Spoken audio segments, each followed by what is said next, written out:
Olá, meus amados irmãos, sejam muito bem-vindos para mais um estudo da Palavra de Deus no curso de Profecias para o Tempo do Fim.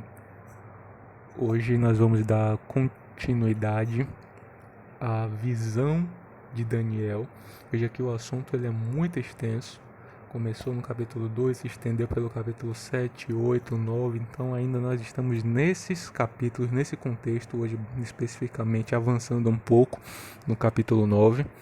Então, antes de tudo, vamos orar para que Deus ele nos dê o direcionamento, o mesmo direcionamento que ele deu para Daniel, para que nós possamos entender as suas profecias. Oremos. Santo Deus, obrigado por mais um dia de vida e obrigado por todas as coisas que o Senhor nos faz. Nos reunimos em nome de Jesus, para que o Senhor, por favor, nos explique as tuas profecias. Revele a nós o que há de acontecer no futuro, pois essa é a tua vontade. Por favor, que teu Espírito Santo ilumine as nossas mentes, abre os nossos olhos e os nossos corações e que Ele mesmo, o Santo Espírito de Deus, fale aos nossos corações no dia de hoje. É o que nós te imploramos em nome de Jesus. Amém. Bem, irmãos, nós já identificamos quem seria o chifre pequeno de Daniel capítulo 7, que aparece também em Daniel capítulo 8. Já identificamos que ele seria o poder papal.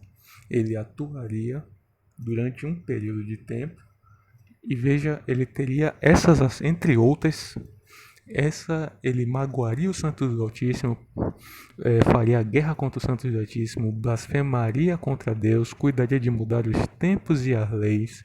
Veja o que diz em Daniel 8, 12, 11 e 12.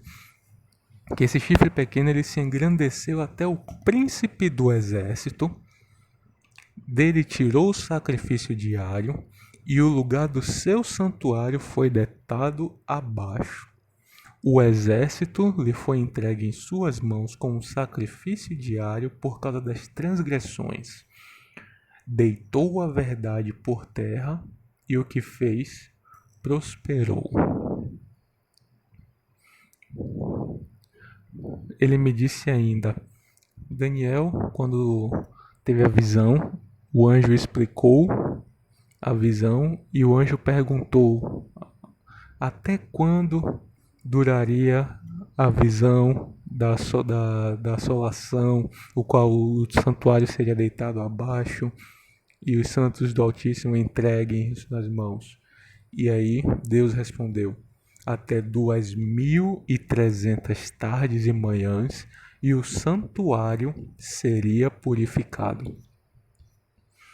Veja que o conteúdo da profecia, o que o anjo explicou a Daniel, faz referências a sacrifício diário, sacrifício contínuo, tabernáculo, santuário de Deus.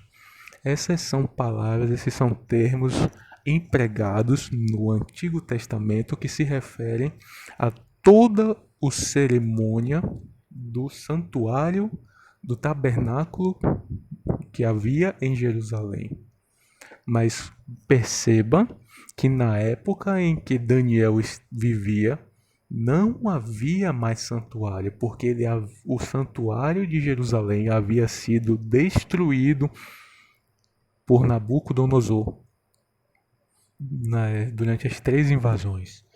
O santuário só voltaria a ser reconstruído tempos depois, quando o rei Ciro libertou o povo de Jerusalém, de Babilônia, para retornar para Jerusalém. E aí Neemias e Esdras lideraram a reconstrução do templo, chamado Segundo Templo. Então, perceba de que este santuário aqui não se refere ao santuário de Jerusalém. Veja que Daniel, assim como ele teve curiosidade de conhecer o pequeno chifre, ele também teve curiosidade de entender esses pontos. E aí olha o que Daniel diz, eu, Daniel, enfraqueci e estive enfermo alguns dias. Então me levantei e tratei dos negócios dos reis.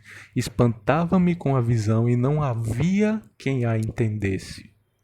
Daniel não compreendeu o sentido todo da visão. Agora, que parte da visão? Porque Daniel, ele tinha compreendido que a visão da estátua de Nabucodonosor, a visão dos reinos, dos quatro animais terríveis, a visão do pequeno chifre, tudo isso ele tinha compreendido. Mas o que foi então que Daniel não compreendeu na visão? No capítulo 9 nós percebemos ali a oração de Daniel pelo povo.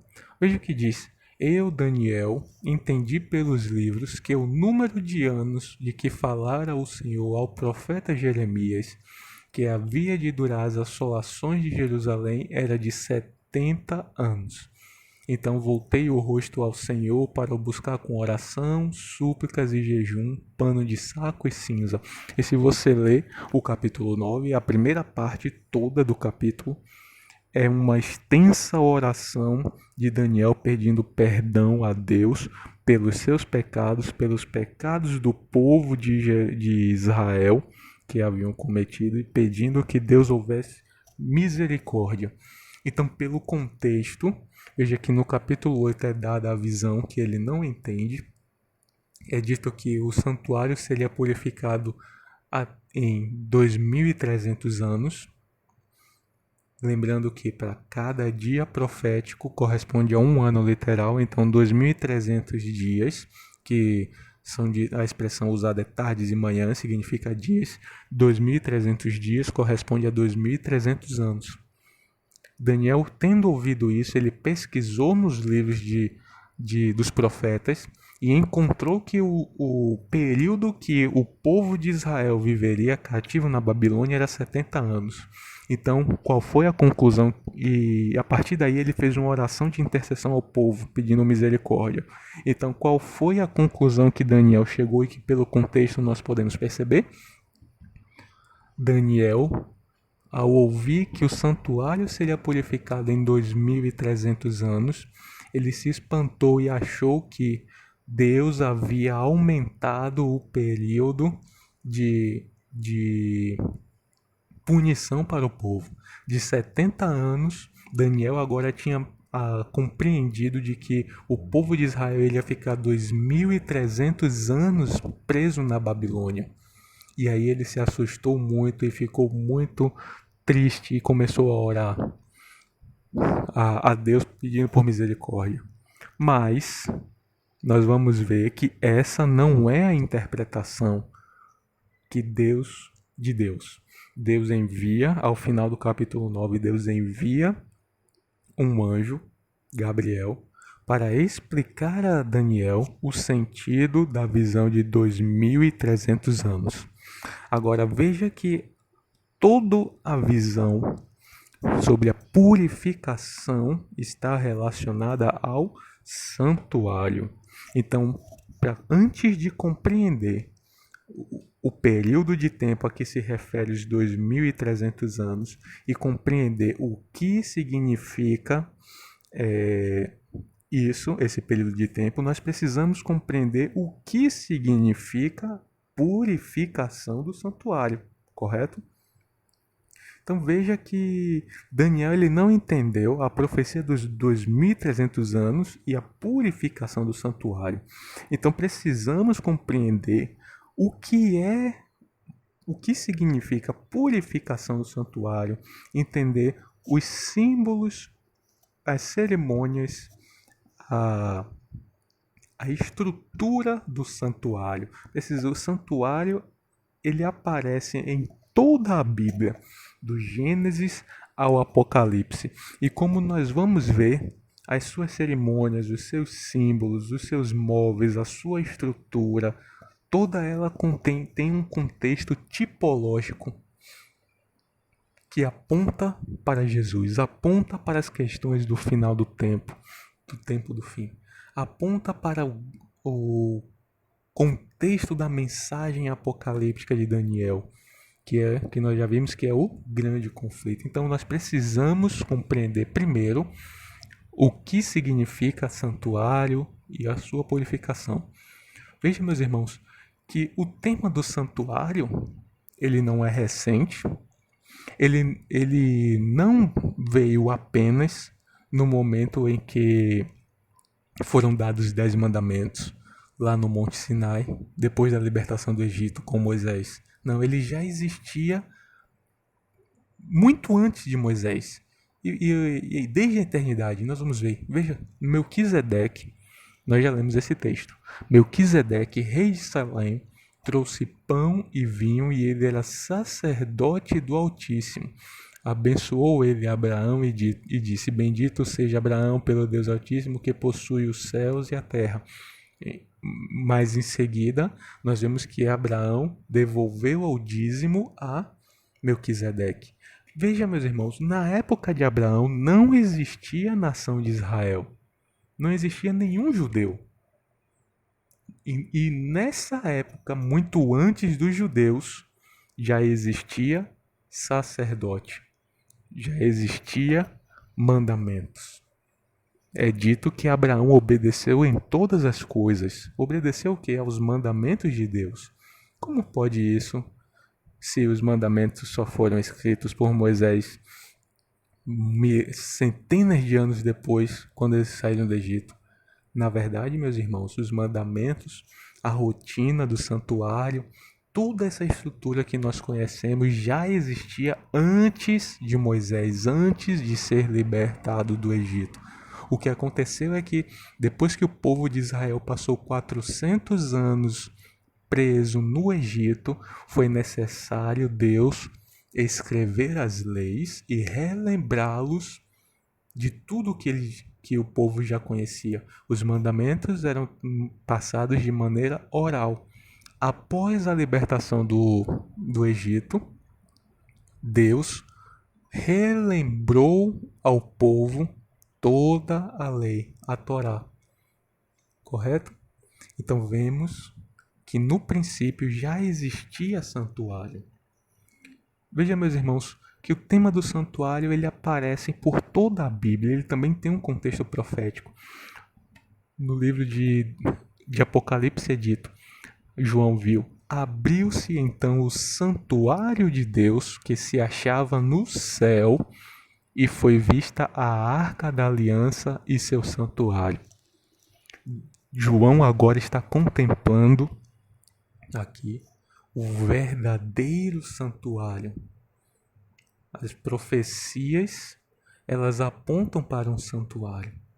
Interessante notar, meus irmãos, que o livro do Apocalipse ele pode ser dividido em 7 partes.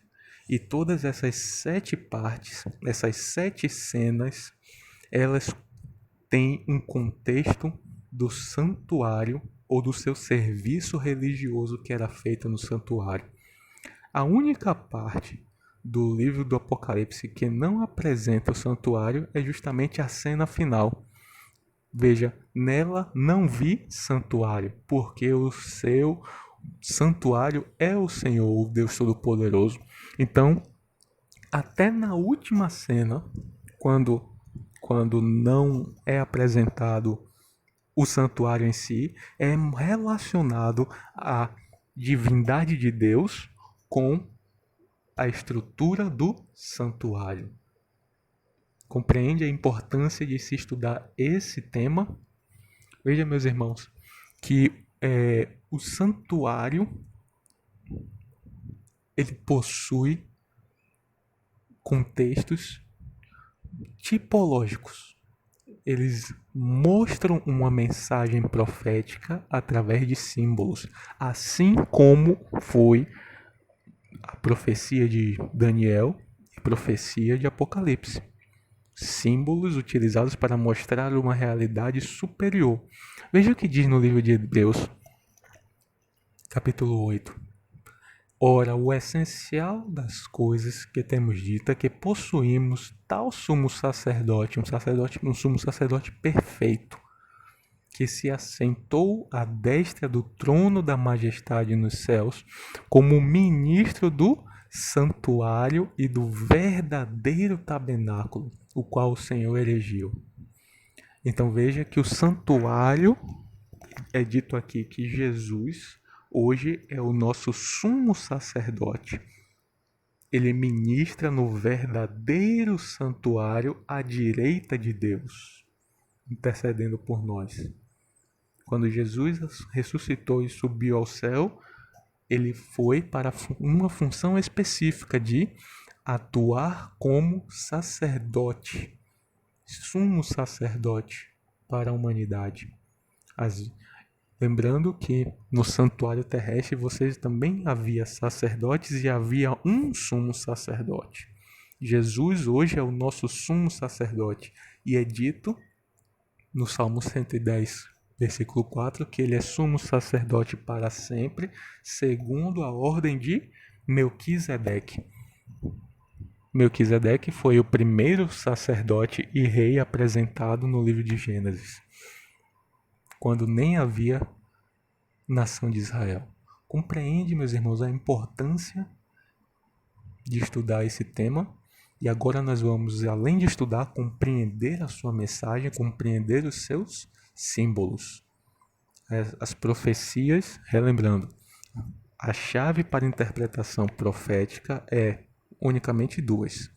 O Espírito Santo de Deus, a nos instruir e iluminar, e a própria Bíblia.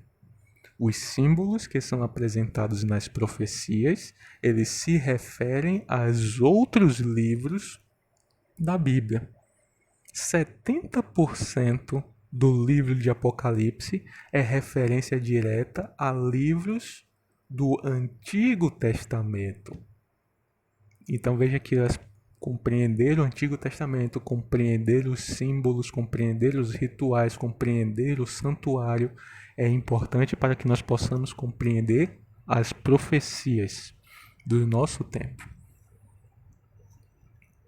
Veja, meus irmãos, nas primeiras aulas nós falamos que Deus se utiliza de um recurso de ensino que ele está por toda a Bíblia, que é a utilização de tipos e antítipos.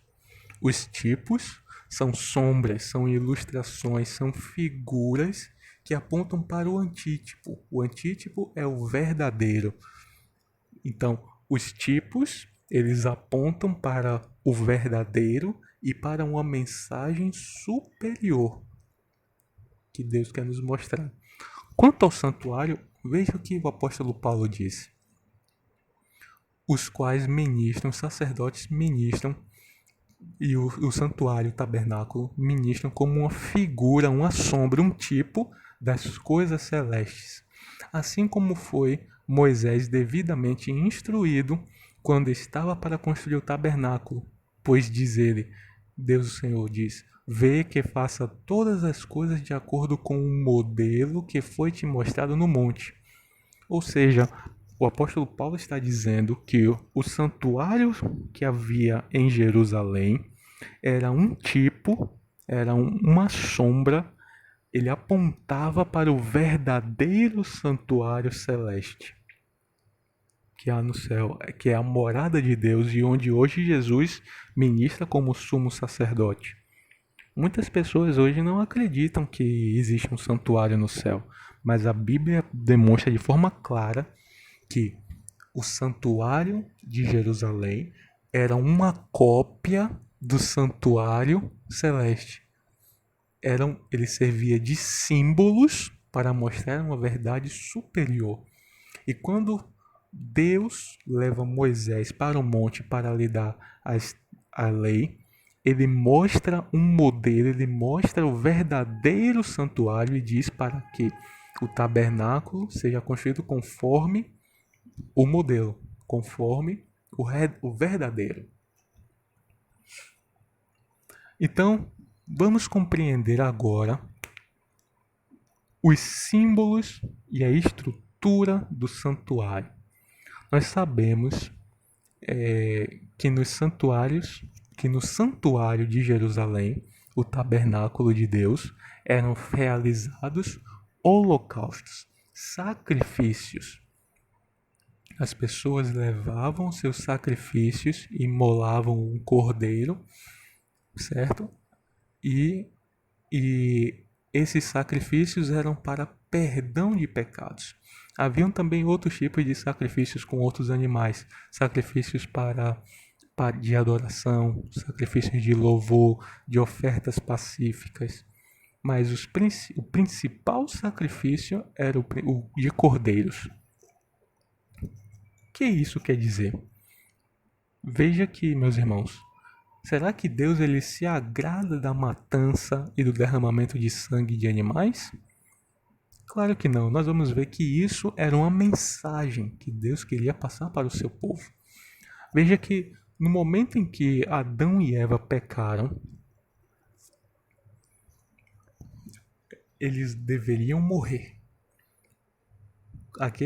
Foi dito no livro de Gênesis que aquele que comesse do fruto do conhecimento do bem e do mal, eles morreriam. Entretanto, Deus não os matou, mas ele lhes fez vestimentas de pele para Adão e a sua mulher e os vestiu. No momento em que Adão e Eva pecaram, eles se esconderam de Deus e fizeram roupas de folhas para esconder a sua nudez. Deus os buscou, foi atrás deles e os buscou e os vestiu com pele de animais. Isso mostra, meus irmãos, que o Deus estava querendo mostrar ali que as vestes de folhas, elas representam a autojustificação. Essa autojustificação, ela não é capaz de nos purificar dos pecados. Mas Deus mostrou que Adão e Eva, que deveriam morrer, foram preservados vivos. Mas eles foram preservados vivos porque um animal teve que morrer para eles. E da pele desse animal foram feitas vestes. O que isso representa?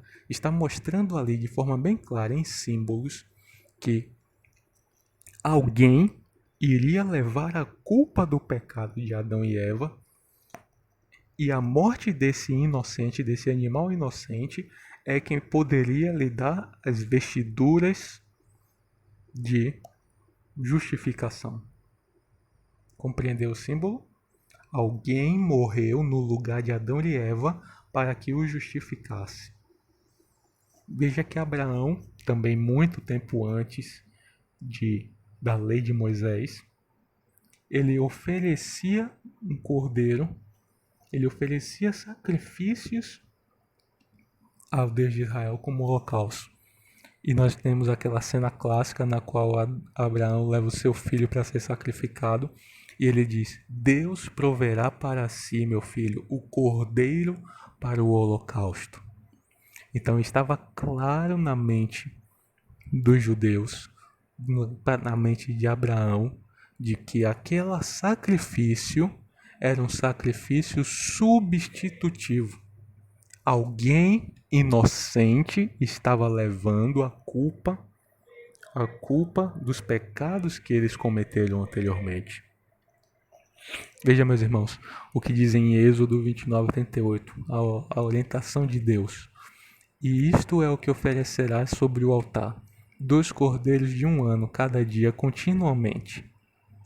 Então, todos os dias no santuário eram sacrificados 2 cordeiros, um às 9 da manhã e o outro às 15 horas da tarde. Esse era chamado sacrifício contínuo. Esse sacrifício ele era para todo o povo de Israel, principalmente para aqueles que estavam longe de Jerusalém, não podiam levar o seu sacrifício, e para aquelas pessoas, os não-judeus, que amavam ao Senhor. Era para continuamente, todos os dias, eram feitos esses 2 sacrifícios. Então o símbolo, a instituição dos sacrifícios era para mostrar ao povo de Deus, tanto judeus como não judeus, que uma terceira pessoa inocente iria morrer pelos seus pecados. Deus não se agradava da matança e derramamento de sangue de animais, mas ele fez isso como uma forma de mostrar o evangelho em símbolos. para dizer que as consequências do pecado é a morte. Mas Deus exerce a misericórdia e não deixa que seus filhos morram, mas ele providencia para si um terceiro, que é inocente, que é puro e que morreria pelos pecados cometidos por causa do povo. Essa é a mensagem que Deus queria mostrar. Então agora está claro, nós vemos pela Bíblia, que o Cordeiro é um símbolo de Jesus, ele aponta para Jesus. Olha o que diz o Evangelho de João. No dia seguinte viu João a Jesus, que vinha para ele e lhe disse: Eis o Cordeiro de Deus que tira o pecado do mundo. O livro de Apocalipse também revela que Jesus é o Cordeiro de Deus que foi morto desde a fundação do mundo. Desde a fundação dos séculos. Jesus já havia sido destinado, sim, entregue para morrer por nós. Interessante, se lembra que todos os dias haviam 2 sacrifícios, um às 9 da manhã e outro às 15 da tarde, e esses sacrifícios eram chamados de sacrifícios contínuos, que eram para todo o povo de Israel. E quando eu digo povo de Israel, eu digo judeus e estrangeiros que se chamam pelo nome, ou seja, todo aquele que ama ao Senhor e se chama pelo nome do Senhor é considerado Israel de Deus. Certo? Esse é um conceito que deve ficar claro para os estudos sequentes. Então, os sacrifícios que eram realizados às 9 e às 15 da tarde correspondem exatamente ao horário em que o Senhor Jesus morreu. Jesus foi crucificado na cruz às 9 da manhã e morreu às 15 horas da tarde, para representar o verdadeiro sacrifício de Deus. Veja, meus irmãos, agora vamos compreender a estrutura do santuário. Vamos continuar no próximo bloco, no próximo vídeo, para não ficar um vídeo muito extenso. Aguardo vocês lá.